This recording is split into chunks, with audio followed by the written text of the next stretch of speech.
Hello everyone, नमस्ते सबैजनालाई स्वागत छ मेरो एउटा भिडियोमा। यता चाहिँ म चिया बनाउँदै थिएँ। अब बिहानको सुरुवात चाहिँ चियादेखिकै हुन्छ र हामी चाहिँ सबैजना बसेर चिया खाने भनेर गाँस चिया खाँदै थियौँ। अनि त्यसको बादमा यता माइजूले पनि खाना बनाउनु भयो र सानो चाहिँ भन्दै थियो अब कस्तो भयो भनेर।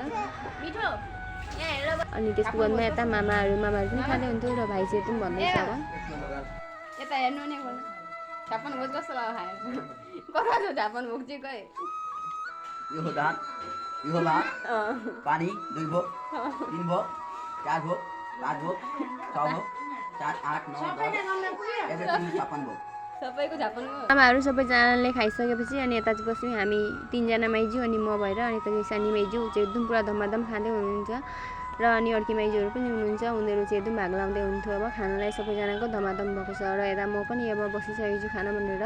अनि त्यसको बादमा चाहिँ यता हामी नानु पनि आउँदै थियो आज मामा घर। अनि उसलाई लिन भनेर चाहिँ हामी चाहिँ बाटोमा निस्केका थियौँ। अनि ऊ पनि आइसकेर सबैजनाले भएर लुडो खेल्दै थियौँ। आज एकदम मौसम खराब छ अब यतापट्टि, त्यही भएर यता चाहिँ फेरि चिया खायो र यता चाहिँ हेर्न सक्नुहुन्छ पानी। अनि हामी चाहिँ निस्केर आयौँ दोकानमा। फेरि भोलि चाहिँ माइजू जानुहुन्छ अरे माइत, अनि त्यसको लागि बाबुको लागि सेन्डल छैन भनेर चप्पल किन्न भनेर आएका थियौँ।